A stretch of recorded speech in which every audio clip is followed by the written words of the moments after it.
tous, merci d'être aussi nombreux pour cette dernière conférence, cette dernière table ronde de ces 3 jours de Web Today. J'espère que vous avez passé 3 journées intéressantes et enrichissantes. Alors, pendant 45 minutes, Adrien le disait, on va parler de l'hypercroissance. On parle souvent des startups. On a beaucoup parlé de startups pendant 3 jours ici au Web Today, mais on parle rarement de la phase où justement la startup explose, ou en tout cas se développe très rapidement, et donc doit faire face à des recrutements, du chiffre d'affaires beaucoup plus important, donc forcément des process commerciaux et de production qui sont décuplés, des nouveaux locaux de temps en temps avec un nouveau baby-foot, enfin avec tout ce qui va avec.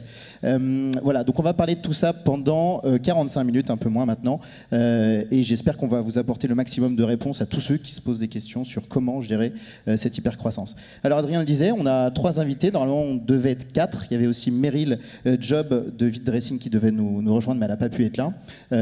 Donc voilà, nos 3 invités, Gilles Sadger de Luca, que vous avez peut-être déjà croisé dans les allées, Julien Hervouette de iAdvise, et puis Yann Persson d'Énergie Perspective. Première chose, on va peut-être déjà commencer par planter le décor, entre guillemets.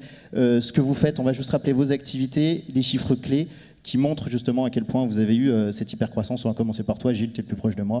Voilà. Ok, donc Lucas, c'est pas juste des crèmes glacées. C'est en fait notre métier, c'est de libérer les entreprises de leurs tâches administratives. Donc plus concrètement, on fait 4 services en ligne, un pour gérer les congés, un pour gérer les notes de frais, un pour dématérialiser les fiches de paye et un pour gérer le dossier administratif du personnel. Donc c'est une société que j'ai créée en 2002, j'avais 39 ans. 39 ans, en fait, c'est l'âge moyen de création d'une entreprise par son créateur, j'ai découvert ça. Et la société a, au début, été assez stable et puis a décollé aux alentours de 2007-2008, quand on a adopté le SaaS. Donc là, le chiffre d'affaires a augmenté de façon assez significative. Peut-être pas dans les proportions des entreprises de mes 2 voisins, mais on avait fait le choix de ne pas se faire financer par Capital Risk. Je pourrais peut-être à l'occasion développer la raison pour laquelle on a fait ce choix. Donc on grossit depuis 5-6 ans sur un rythme de 30 ou 40%. Donc il faut savoir que quand vous faites 41% de croissance, vous doublez votre chiffre d'affaires en 2 ans. 1,41 c'est racine de 2. Et pour le doubler en 3 ans, il suffit de faire 26%. Et donc on a grossi, notamment grâce à certains clients qui étaient elles-mêmes des entreprises en hypercroissance. Et je m'appuierai aussi sur cette expérience pour donner quelques conseils sur comment gérer l'hypercroissance. Je pense notamment à Deezer, Weezings et surtout Criteo qu'on a accompagné. On a commencé à gérer leurs congés, ils étaient 29 et on les a perdus malheureusement juste avant qu'ils rentrent au Nasdaq quand ils se sont équipés de SAP. Et à ce moment-là, ils étaient un petit millier. Merci pour cette présentation. Julien, à toi, même exercice. On va juste rappeler que tu viens d'intégrer dans tes équipes, tu as fait ta première croissance externe il y a quelques temps, il y a même quelques semaines, avec l'arrivée justement de Simon et de Bringer dans tes équipes, hein, c'est ça? Absolument. Alors, est-ce que tu peux, d'ailleurs on le félicite au passage, il doit être dans les allées, on le félicite aussi pour l'animation de ces 3 journées. Est-ce que tu peux nous expliquer donc ce que vous faites et quelles ont été les étapes un peu clés de votre développement ces dernières années? Alors, iAdvise, c'est d'abord une mission, et cette mission, c'est humaniser la relation client en ligne et créer de la valeur. Créer de la valeur, c'est faire en sorte que les visiteurs deviennent des clients et que les clients deviennent des ambassadeurs. Pour ça, on propose une plateforme d'engagement temps réel, donc une solution SaaS, qui permet de détecter qu'un internaute a un problème, une question, pour le mettre en relation avec un expert, par messagerie instantanée, voix ou vidéo. Cet expert, ça peut être un conseiller professionnel ou un membre d'une communauté. Moi, j'ai cofondé iAdvise en 2010. Aujourd'hui, on a la chance de travailler avec un petit peu plus de 1000 clients. On équipe 2500 sites. La solution est utilisée dans 40 pays dans le monde. On a un petit peu plus de 100 salariés basés à Nantes. Et sur les 3 dernières années, une croissance assez forte, puisqu'on est passé, pour simplifier, de 15 à 45. Et là, de 45 à un petit peu plus de 100, on finira l'année à 130. Ok, ça fait déjà une bonne base pour parler d'hypercroissance, je pense. Yann, toi, est-ce que tu peux nous expliquer déjà, quand est-ce que vous êtes créé et les différentes étapes clés que vous avez abordées et ce que vous faites déjà concrètement? Oui, bien sûr. Nous, on s'est créé en 2007. On est des enfants du Grenelle de l'environnement avec cette volonté d'accompagner tout ce mouvement. Notre job, en fait, c'est de simplifier la rénovation énergétique de l'habitat, notamment, et donc c'est pour ça qu'on est à la convergence en fait, du bâtiment, de l'énergie et du digital, puisqu'on utilise effectivement le web pour industrialiser tout cet accompagnement. Et notre métier, en fait, c'est d'accompagner un particulier dans qu'est-ce que je dois faire comme travaux, avec quel financement, avec quel artisan, comment je le réalise et surtout l'accompagner de bout en bout. Donc on a vraiment développé Énergie Perspective sur ce périmètre. On a mis 2 ans à développer nos outils et à commencer à trouver notre marché. La volonté était plutôt de faire du B2C. Et puis après quelques analyses, on s'est dit que ça n'allait pas marcher comme ça parce qu'il fallait quelques millions d'euros pour exister. Donc on a pivoté en B2B, marque blanche. Et puis là, aujourd'hui, on revient en logique de B2C parce qu'on a accompagné du financement et passé un partenariat industriel avec une mutuelle qui nous permet d'accéder à 4 millions et 9 millions de particuliers en France. Et là, du coup, on élargit notre périmètre d'activité qui va consister à piloter l'ensemble de la maison, de l'achat jusqu'à la vente, en passant par les travaux, les factures, les contrats. Et en clair, de permettre à un particulier, un propriétaire, d'avoir toute sa maison dans son téléphone et de simplifier sa relation avec l'habitat. Est-ce que tu peux nous expliquer juste rapidement en quelques chiffres clés là où vous en êtes aujourd'hui, le chemin que vous avez parcouru? Ouais, on a commencé à faire du chiffre d'affaires en 2010. On faisait 300 000 euros, on a fait 300 000 euros, 2 millions, 4 millions, 6, 10 l'année dernière. On a l'objectif, l'objectif qui est pas encore communiqué, mais enfin il va l'être aujourd'hui. L'objectif, c'est d'aller taper la barre du milliard d'euros d'ici 2020. Du milliard? Ouais. Du milliard d'euros? Oui, tout à fait. D'accord, oui, c'est ambitieux. C'est hyper ambitieux. Non, mais c'est bien. C'est tout l'intérêt du jeu, en fait. Quand vous commencez, on est sur du tap-tap, c'est-à-dire qu'on crée une communauté, on rentre dans un réseau. Ok, écoute, en tout cas, on te le souhaite. J'ai une question pour vous trois. Pourquoi vous êtes lancés dans vos business respectifs? Est-ce que vous avez visé justement un secteur d'activité qui avait un énorme potentiel, ou est-ce que c'était vraiment la passion au début d'un secteur d'activité en particulier qui vous a poussé à lancer vos activités respectives? Yann, on va commencer par toi, tu as le micro. Ouais, en fait, moi je travaille dans le monde de l'énergie. Enfin, je suis l'école de commerce, mais je travaille avec que des ingénieurs chez EDF pendant quelques années. Et ce que j'ai compris, c'est que la solution ne viendrait certainement pas que d'eux et que ça nécessitait un acteur indépendant qui allait faire jouer les autres acteurs entre eux. Et c'est bien ce à quoi on s'accorde. Donc, ouais, c'est un métier, c'est une expertise qui a été développée depuis 15 ans et qu'on continue à faire perdurer dans l'entreprise. Julien, même question. Moi, j'ai fait mes premières armes aux côtés de Jérémy Bérébi, donc j'ai approché l'entrepreneuriat grâce à Jérémy. Et en fait, tout simplement l'envie de résoudre un vrai problème, quelque chose qui me semblait aberrant. Un site e-commerce qui performe très très bien aujourd'hui, converti à hauteur de 2%, ça veut dire que 2 visiteurs sur 100 qui arrivent sur le site repartent avec un produit. Un magasin retail qui tourne bien, assez généraliste, un taux à 40%. Et finalement, la différence, elle n'est pas juste de 38 points, elle est aussi sur le fait que, en ligne, aujourd'hui, l'humain a disparu. Voilà, c'est totalement désincarné, déshumanisé. Et notamment, le vendeur, ou en tout cas l'ensemble des parties prenantes qui peuvent opérer l'assistance, le conseil, ont disparu. Et chez iAdvise, on est en train de remettre ça en place. D'accord. Gilles, pour toi, alors c'était il y a un peu plus alors moi, c'était il y a un peu plus longtemps, mais c'était un contexte un peu différent. En fait, en 2002, on le rappelle. C'était en 2002, donc j'avais passé 10 ans chez Arthur Andersen. C'était une boîte d'audit assez réputée à l'époque, donc j'avais appris la compta. Puis en 97, je suis rentré dans une start-up. Donc j'ai vécu la première bulle Internet de 97 à 2002. Donc là, j'ai découvert les technologies web. Et à cette époque-là, c'était aussi l'arrivée des RTT. Donc on mélange l'aspect comptable, le besoin d'un directeur financier, les technologies web et les RTT. Et puis j'ai eu une idée de créer un logiciel comptable avec un logiciel de gestion des congés avec une logique comptable en partie double. Donc moi, c'est ça qui m'a fait démarrer. Je n'avais pas vraiment un esprit d'entrepreneur au sens de je veux gagner plein d'argent. Mais j'avais donc ce produit me plaisait, quoi. Appliquer la logique comptable à la gestion des congés, ça me faisait triper, quoi. Et donc j'ai démarré avec ça. Alors, on parlait de la genèse de vos projets, le développement.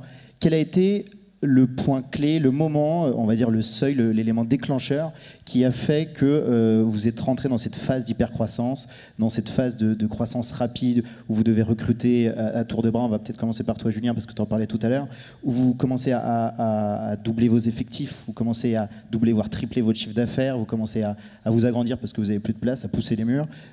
Qu'est-ce qui a été l'élément déclencheur pour vous trois? Julien, peut-être en premier. Alors, d'abord, je ne sais pas si on peut réellement parler d'hypercroissance. L'hypercroissance, on peut la toucher du doigt quand on voit des boîtes comme Dropbox en Silicon Valley qui passent de 400 à 800 salariés en un an, qui finiront l'année à 1200. Là, véritablement, on est dans quelque chose qui est un peu stratosphérique. On n'est peut-être pas aussi sur les mêmes échelles. On n'est pas sur les mêmes échelles, c'est pas les mêmes marchés, etc., évidemment. Donc c'est une croissance soutenue, clairement. Quel a été l'élément déclencheur? C'est hyper simple en fait. Il y a un premier élément qui est le rendez-vous avec le marché.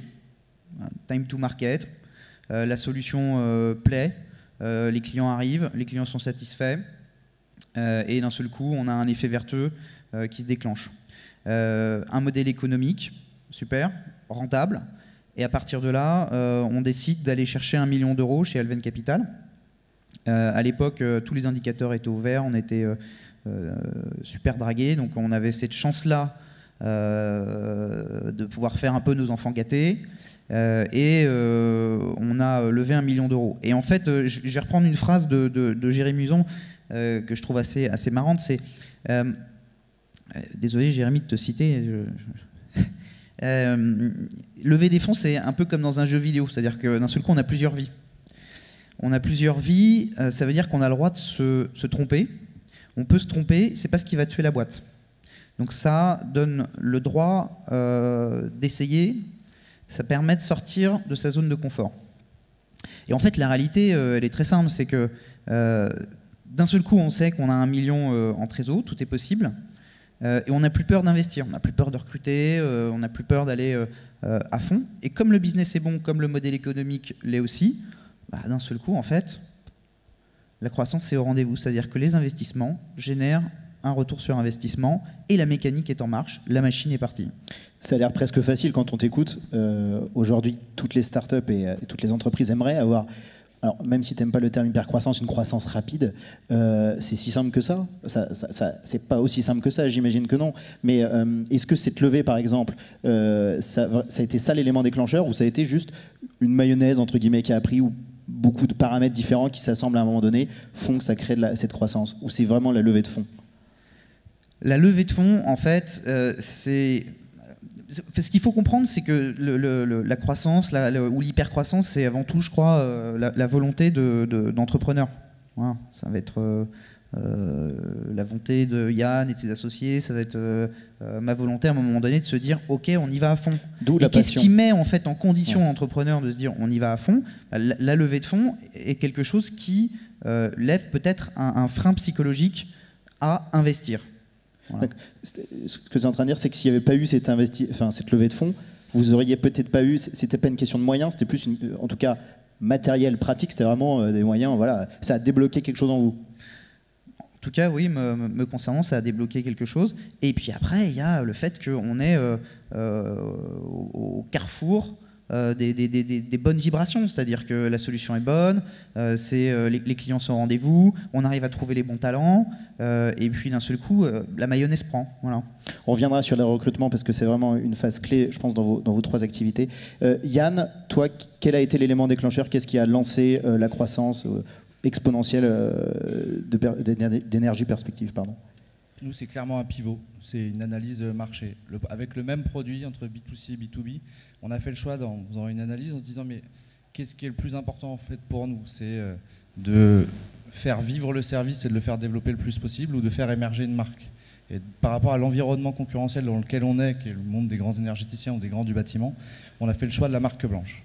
Et ce choix de marque blanche nous a permis d'aller effectivement mailler des réseaux de distribution, un peu plus de 1000 distributeurs en France, 12 000 artisans que l'on a digitalisés, et c'est eux qui amènent notre croissance en fait. C'est-à-dire qu'aujourd'hui, c'est eux qui nous ont fait aller beaucoup plus vite, à moindre frais, et de prendre des positions sur le marché de manière très rapide.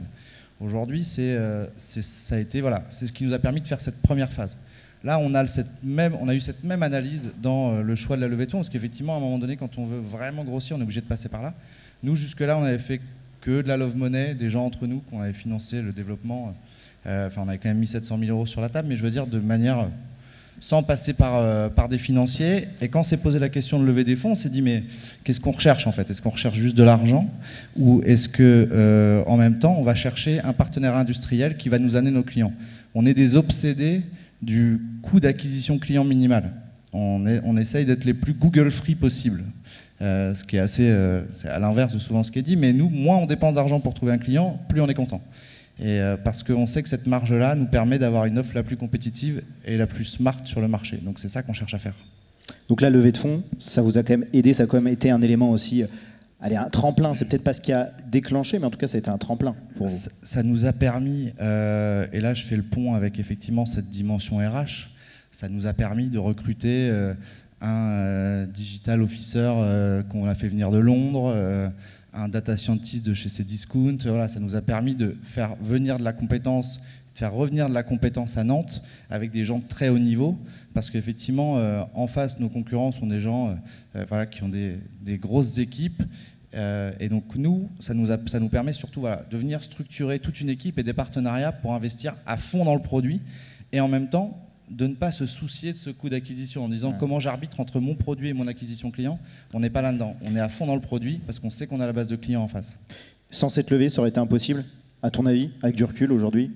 Impossible de faire de l'investissement à cette hauteur, d'investir 2-3 millions d'euros dans un produit sur 12 mois sans levée de fonds, avec uniquement sur la base des résultats. Enfin, c'est inaccessible pour une entreprise de notre taille.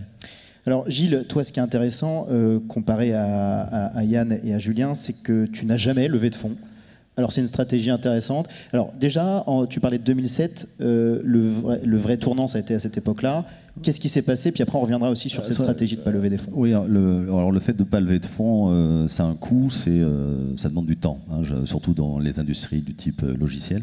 Donc je crois que c'est une des raisons. Donc on va dire 2002 à 2007, on reste 4-5 personnes et puis on construit la gamme. Alors peut-être d'abord pourquoi j'ai pas levé de fonds, alors peut-être que je souhaitais pas, peut-être que les investisseurs souhaitaient pas m'en donner non plus, mais bon, j'avais eu une expérience quand même quand j'étais directeur financier là, de 97 à 2002, donc je connaissais un peu le prix à payer hein, quand on fait rentrer un investisseur. Bon, il y a des bons côtés, puis il y a des côtés on perd un peu de sa liberté, j'allais dire, on vend pas son âme, mais on perd un peu de sa liberté. Donc je souhaitais pas perdre ma liberté. Et alors le décollage, je pense qu'il y a deux raisons. Enfin, à part la persévérance, il y a le fait d'avoir élargi la gamme au niveau fonctionnel. Donc on avait juste les congés, on a rajouté les notes de frais, etc. Et puis le passage en SaaS, à l'époque, quand j'ai créé Lucas, le SaaS, ça n'existait pas, le cloud non plus, on parlait d'ASP. Et encore en 2002, à part Salesforce, quasiment personne ne faisait de l'ASP. Et donc c'est cette décision qui n'était pas évidente à prendre, parce que quand vous vendez des licences et que vous basculez en cloud, ça vous coûte cher, mais c'est ce choix-là qui a fait que ça s'est mis à décoller, entre guillemets, parce que je suis d'accord, hein, on ne recrute pas 500 personnes par mois actuellement, on est une quarantaine. Qu'est-ce qui était le plus difficile à gérer dans cette croissance rapide? J'ai bien compris qu'on disait plus hyper-croissance, donc je vais me faire taper sur les doigts. Mais qu'est-ce qui était le plus compliqué à gérer dans ces quelques mois où tout semble chamboulé en très peu de temps? C'est quoi? C'est le recrutement, c'est l'organisation pratique, c'est pouvoir délivrer les contrats qu'on a en cours. Qu'est-ce que c'est le plus compliqué? Alors je rebondis. Alors, déjà, on est dans un état d'esprit, là, quand ça commence à décoller, on est dans un état d'esprit d'entrepreneur, on a envie de prendre des risques, on y croit, hein, donc on veut investir, et donc investir, c'est essentiellement recruter. Donc je pense que tout le monde sera d'accord, c'est recruter les bons. Alors surtout quand on est encore petit, qu'on n'a pas beaucoup d'argent, qu'on n'est pas très connu, et qu'on veut recruter donc des talents. Donc moi, comment j'ai fait? Je me rappelais mes quelques années chez Arthur Andersen, où il y avait un annuaire, et dans l'annuaire il y avait l'année de promo, il y avait le diplôme et l'année de promo et l'année d'arrivée chez Arthur Andersen. et les gens, ils étaient définis que par leur diplôme. Alors ça peut paraître un peu choquant, mais en même temps, je me suis rendu compte que les diplômes attirent les diplômes. Les jeunes diplômés qui vont dans une start-up prennent un risque, mais ils ont aussi envie d'être rassurés, ils sont un peu grégaires. Donc qu'est-ce que j'ai fait? Sur mon site, j'ai mis les gens qui étaient déjà là, j'ai mis leur diplôme en gros, en gras, et puis le site, je l'ai conçu d'abord pour les clients évidemment, puis ensuite pour les recrues potentielles, donc en mettant en avant l'aspect diplôme et le côté sympa de la boîte, etc. Et ça a permis d'arriver à recruter des types de bon niveau, des stars, on va dire, sans dépenser des fortunes. Selon toi, le recrutement, c'est l'aspect le plus compliqué à gérer quand tu grandis rapidement? Oui, oui, moi c'est ce qui était le plus dur. Pour moi, c'était la partie la plus délicate. D'accord. Julien, toi, je pense qu'il y a eu beaucoup de choses aussi qui ont été, fallait être sur tous les fronts aussi en même temps, parce que quand on passe de 15 à 30, à 45 salariés, puis ensuite à 100 salariés, c'est quoi? C'est le recrutement, toi aussi, qui était le plus compliqué, ou ça a été l'aspect commercial ou l'aspect pratique de gestion de l'entreprise? Les talents, c'est le nerf de la guerre. Voilà, ma conviction profonde aujourd'hui, c'est que ce sont les talents qui font la richesse de l'entreprise et qui sont les moteurs de la croissance, très clairement. Évidemment, il faut essayer de recruter les meilleurs. Recruter les meilleurs, c'est pas évident quand la notoriété de la boîte est encore modeste. Quand on a levé 1 million d'euros, en réalité 1 million d'euros, c'est pas grand-chose. On n'attire pas les talents uniquement sur la base d'une rémunération, mais c'est quand même un levier clé.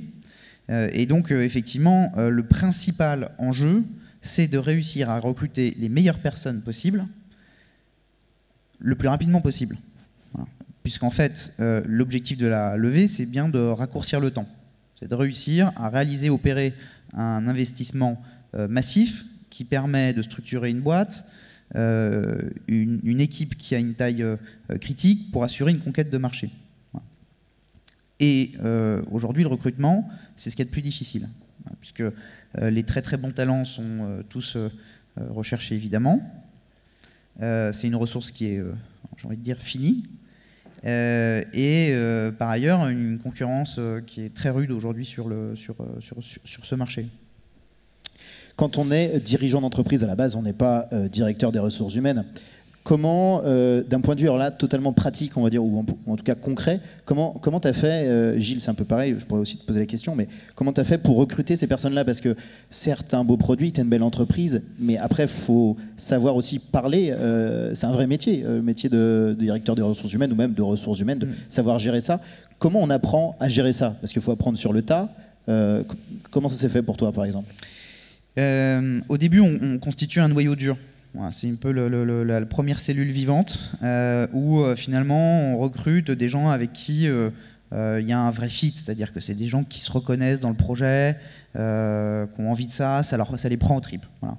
Et quand on a levé 1 million, en fait, on a fait un choix qui n'a pas été de recruter un responsable administratif et financier pour gérer le cash et la gestion du cash, mais de recruter notre responsable RH.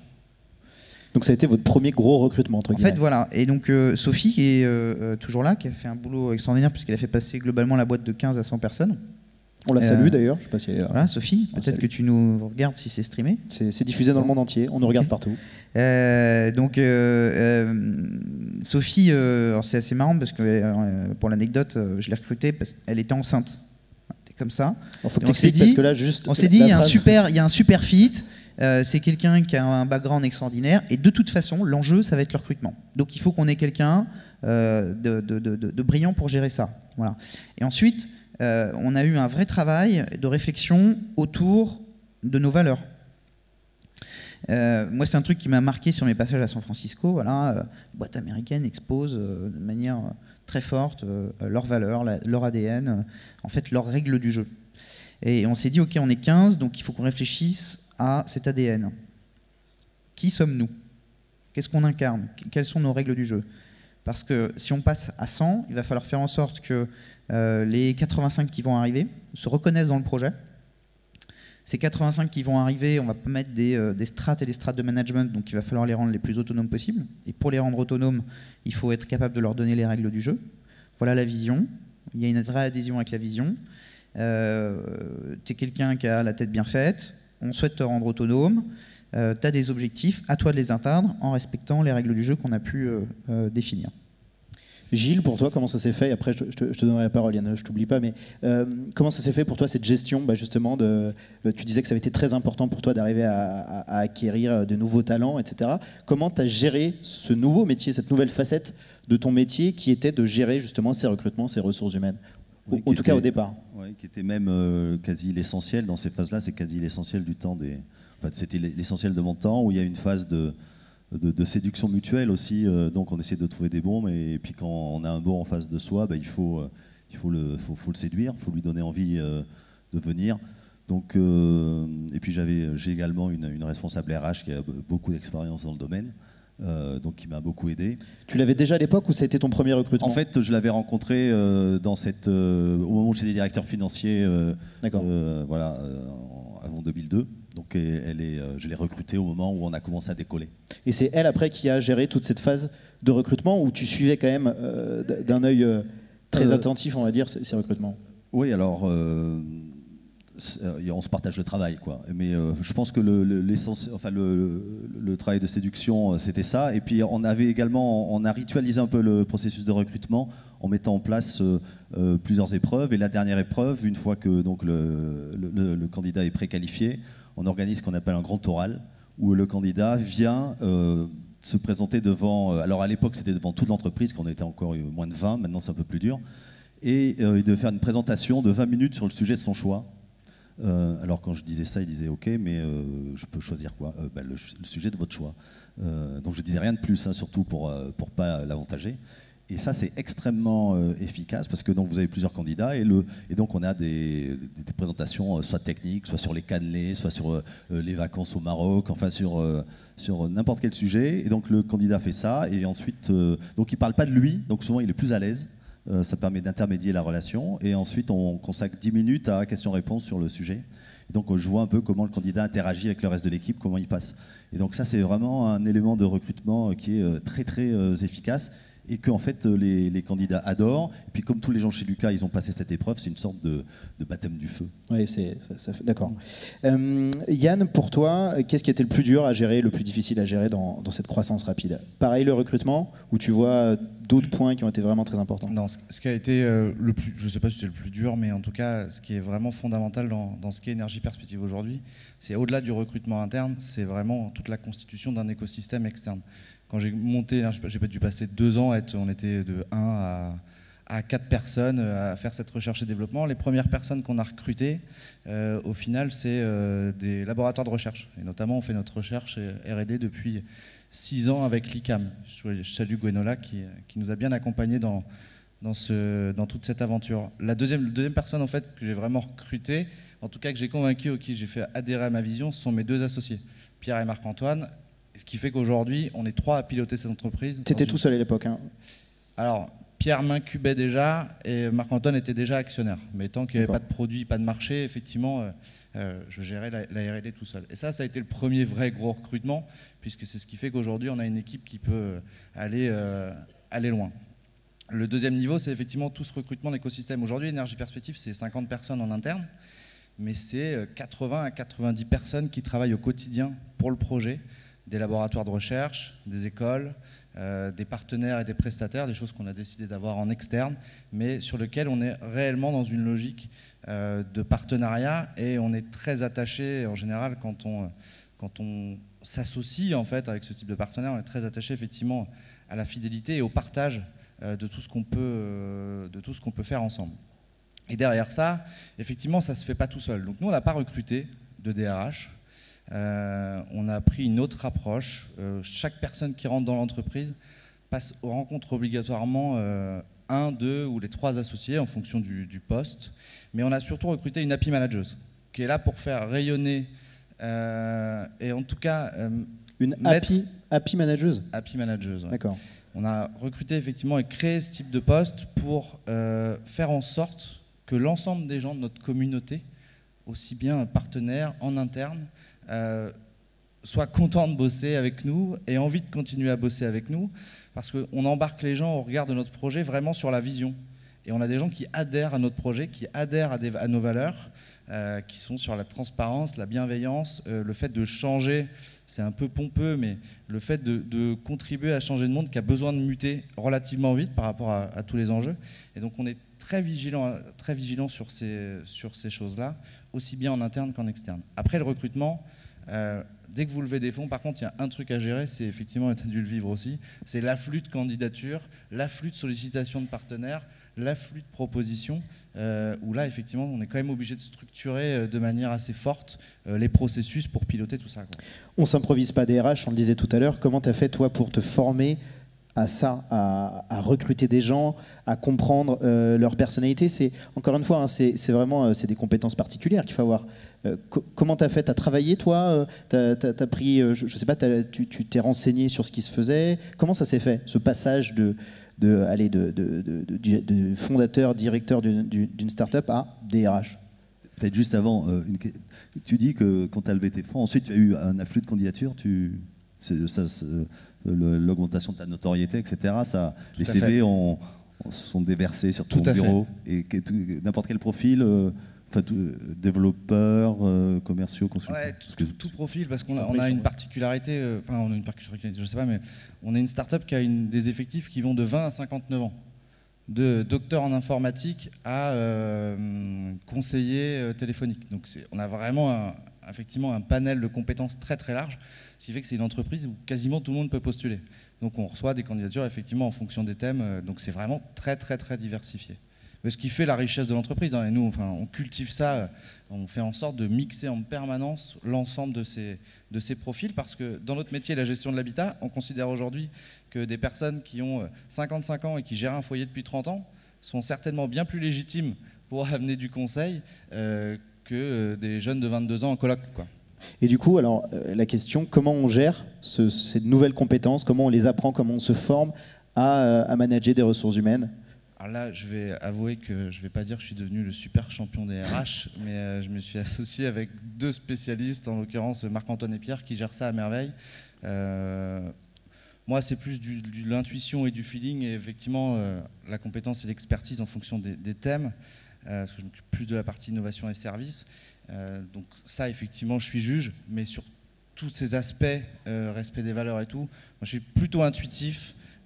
Mais Marc-Antoine et Pierre gèrent ça à merveille pour l'entreprise. Juste avant de donner la parole à Gilles, quand est-ce que tu penses qu'il y a forcément un moment donné où tu seras obligé d'avoir vraiment une vraie DRH, ou en tout cas un vrai DRH, ou une vraie direction des ressources humaines, ou un pôle qui gère ça? À ton avis, il est où le palier, il est où le curseur où tu es obligé de passer ce pas? En fait, il va pas tarder à arriver, et notamment quand on va... Sur vraiment les expertises en interne, on n'a pas besoin de le faire, on est capable de le faire très bien à travers nos réseaux. Par contre, quand toute l'activité d'opérateur et de conseiller client, conseiller travaux, conseiller rénovation va s'étoffer, là on va certainement avoir besoin de structurer ça, de démultiplier les recrutements, donc de fait structurer certainement un peu plus la démarche et de la centraliser en tout cas en interne. Et Gilles, tu voulais rebondir, je crois, sur... Oui, je peux te donner un truc que j'ai appris chez Criteo pour gérer la façon dont ils ont géré donc des recrutements très élevés, puisqu'à un moment donné, ils recrutaient 50 personnes par mois. Et donc un jour, Jean-Baptiste Rudel, qui est le fondateur de Criteo, m'a convoqué et m'a dit: Gilles, écoute, bon là on recrute 50 personnes par mois, et un gros problème, c'est que les gens ne se connaissent pas. Donc voilà, ce que je voudrais que tu me fasses, c'est une application qui permet à chaque collaborateur de voter pour le collaborateur de son choix chaque mois. À la fin du mois, on publiera les résultats, et pour chaque vote, on donnera 100 €. Et ces 100 € seront versés sur le salaire ajouté au salaire de chaque personne.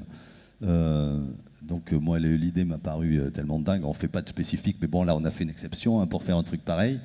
Et ce truc a marché super bien. À la fin du premier mois, il y avait 90% de participation. À cette époque-là, il devait être 300 à peu près. 300, donc 300 recrutements 50 par mois, c'est pas évident à gérer. Ceux qui avaient le plus de voix, ça tournait autour de 15, 20, 30, donc ça leur faisait des primes de 2500, 3000 € à la fin du mois. Et ce qui était pas mal, c'était que c'était des gens, des RH, des gens du support, bon, pas les superstars de commerciaux, mais les gens qui sont dans la soute au service des autres. Donc ça, il y avait un côté très positif. Et il y avait un deuxième truc, il avait interdit à chaque salarié de revoter le mois suivant pendant 6 mois, enfin pour quelqu'un pour qui il avait déjà voté. Et il m'a dit, je fais ça parce que j'ai des bureaux au Japon où il y a 3 personnes. Donc bon, les 3 premiers mois, ils vont voter pour eux. Et puis après, ça les oblige à voter pour quelqu'un d'autre. Et donc ça, ce mécanisme était... alors moi, j'avais appelé ça l'employé du mois 2.0. Lui, il appelait ça Team Award. Et j'ai découvert récemment qu'il y a une application, il y a des services en ligne pour tout aujourd'hui. Et donc, il y a une application qui fait ça, qui s'appelle Bonusly. C'est un site américain. Et donc, c'est ça.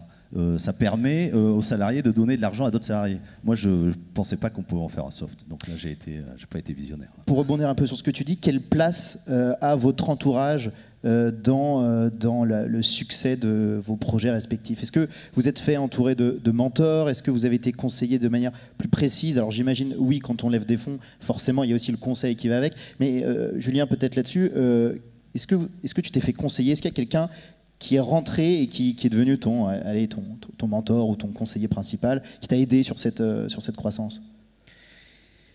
Il n'y a pas un mentor, il y a des mentors, et il n'y a pas des mentors en continu. C'est-à-dire que chaque mentor est en capacité de venir apporter son savoir pour une étape spécifique de l'entreprise. Bérébi, il m'a apporté l'envie, l'ambition, le fait de dire il faut y aller. Voilà, c'est possible, et cette philosophie du bootstrap, du pragmatisme, etc. Et puis quand on a levé des fonds et quand je savais qu'on allait passer globalement de 15 à 100, il y avait une vraie problématique aussi autour de la structuration, de l'organisation. Et on ne peut pas toujours passer notre temps à disrupter les modèles, innover. Et il faut aussi revenir aux fondamentaux. Et ces fondamentaux, j'ai pu les trouver, par exemple, auprès de Xavier Pousset, que je salue. Je ne sais pas si il nous regarde, par exemple. Tu salues beaucoup de monde quand même aujourd'hui. Ouais, mais Xavier, il m'a beaucoup aidé. C'est un mec qui a la tête bien faite, des cheveux blancs sur sa tête, qui s'est retrouvé propulsé DG d'une boîte dans la finance très jeune et qui a fait beaucoup d'erreurs. Et qui m'a dit, bah, écoute, voilà, maintenant il va falloir passer aux choses sérieuses, il va falloir faire un comité de direction, il va falloir faire du reporting pour tes investisseurs, il va falloir te structurer, t'organiser, ajouter la bonne dose de process sans trop rigidifier l'entreprise. Et il m'a vraiment mis le pied à l'étrier là-dessus. Dernièrement, on a fait rentrer au board Nick Hayes, qui est l'ancien CEO et fondateur d'Email Vision, qui est une boîte qu'il a montée à 100 millions de dollars, qui était deuxième leader dans l'email marketing, enfin une vraie mondiale, une vraie réussite, mais qui a lancé un truc dans 22 pays. Bon, bah là, il est en train de nous aider énormément sur l'internationalisation. Voilà, donc on voit bien en fait le rôle qu'un mentor peut apporter à une étape clé de l'entreprise. Et évidemment, nous, dirigeants, on fait des erreurs, on en fait de moins en moins. On muscle tous notre jeu, mais pour passer les étapes d'après, on a toujours besoin de pairs. Voilà. On va revenir après, hein, il nous reste plus beaucoup de temps, mais on va essayer de revenir sur ces erreurs et les échecs aussi qu'on peut commettre. Je voudrais juste avoir votre point de vue tous les deux. Est-ce qu'il y a eu des mentors ou des personnes qui vous ont aidé sur ces différentes phases successives de croissance? Ouais, moi, le premier tour de table, et notamment toute la Love Money, c'était l'ancien directeur stratégique de chez Bull, un communicant, un avocat, un spécialiste des systèmes d'information. Voilà, donc j'ai constitué un premier tour de table en fait qui était. Alors le problème c'est que mes assemblées ressemblaient plus effectivement à des codires et que j'avais du mal à passer la deuxième slide. Parce que quand vous les mettez tous autour de la table, c'est compliqué d'en placer une.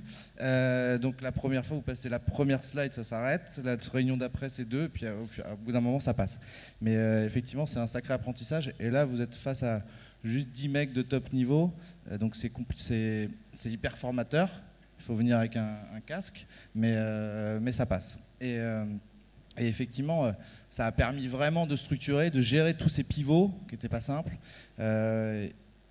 Et aujourd'hui, ça continue. On se fait accompagner et structuré sur différents thèmes parce que c'est tellement complexe qu'on n'est pas non plus des multispécialistes.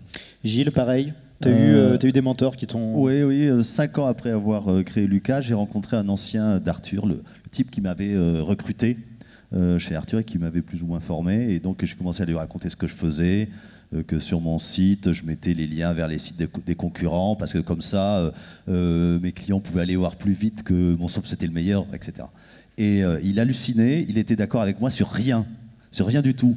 Et je me suis dit, c'est génial ça, il est d'accord avec moi sur rien, et il était loin d'être débile. Et donc je l'ai pris comme coach.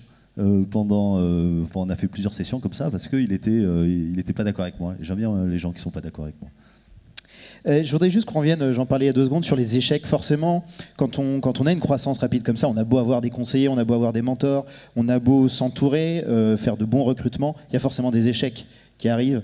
Quelles ont été les principales pas difficultés, on les a évoquées, mais est-ce qu'il y a eu un échec en tout cas que vous imputez vous aujourd'hui à cette croissance rapide, trop rapide peut-être, Gilles?